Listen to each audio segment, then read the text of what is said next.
Hey guys, this is Eric Morrow, Editor-in-Chief of IGN Movies. And I'm Jim Vejvoda, Senior Editor, IGN Movies. And we're here today to talk to you about Quantum of Solace.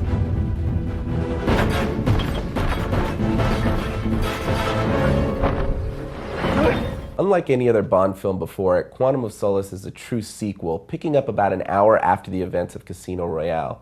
In the film, Bond is investigating the shadowy organization that caused the love of his life, Vesper Lynd, to betray her country and break his heart. But is he after some form of revenge or emotional closure? Jim, it's no secret that this movie is pretty much balls to the walls action. Can you comment on the action? From the opening scene to the last sequence, it really is one action set piece after another, and they're almost all amazing. They're really great nail-biter kind of action.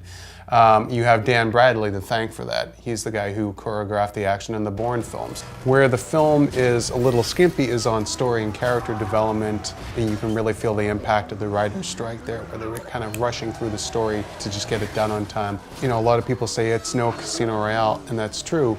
But the things that made Casino Royale such a special film and a great Bond movie were unique to that and can't be duplicated. There's, the relationship with Vesper, the first time he does things as a 00. Because Quantum of Solace is basically takes up right after Casino, you can't have him fall in love again. You can't have all these first-time things happen again. So they substitute that by putting in a lot more action. And it's a gamble that worked. The movie is great in terms of an action film. What about the director? I think it was a really interesting choice to go with someone who's very stylized and comes from a more indie background. Yeah, Mark Forster, he's an Austrian filmmaker. He directed movies like Monsters Ball, Finding Neverland, and he brings to the film the strongest director's vision to date in a Bond film. It's been known as a producer's franchise, but he allows for a lot of artistic flourishes throughout the film that really make for a unique and thrilling Bond. So now we have two films that have essentially rebooted the Bond franchise. Where do you think Bond can go from here? Well, without giving too much away, the villainous organization Quantum could definitely be revisited in a future Bond film. And also I could see them bringing in more traditional Bond elements like Miss Moneypenny, perhaps more humor, maybe Q, but that's kind of iffy given how technology is kind of caught up. But overall, I think it bodes well for Bond continuing to be a viable and entertaining franchise. Okay.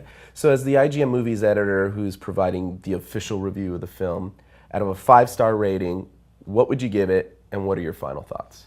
I would give it 4 out of 5 stars, and that's based almost primarily on the action in the film. Again, as a story, it lacks some moments of character development, but overall the cast is solid, and it's a great, fun, thrilling action film. Great. So to check out all of our Quantum of Solace coverage, be sure to hit movies.ign.com.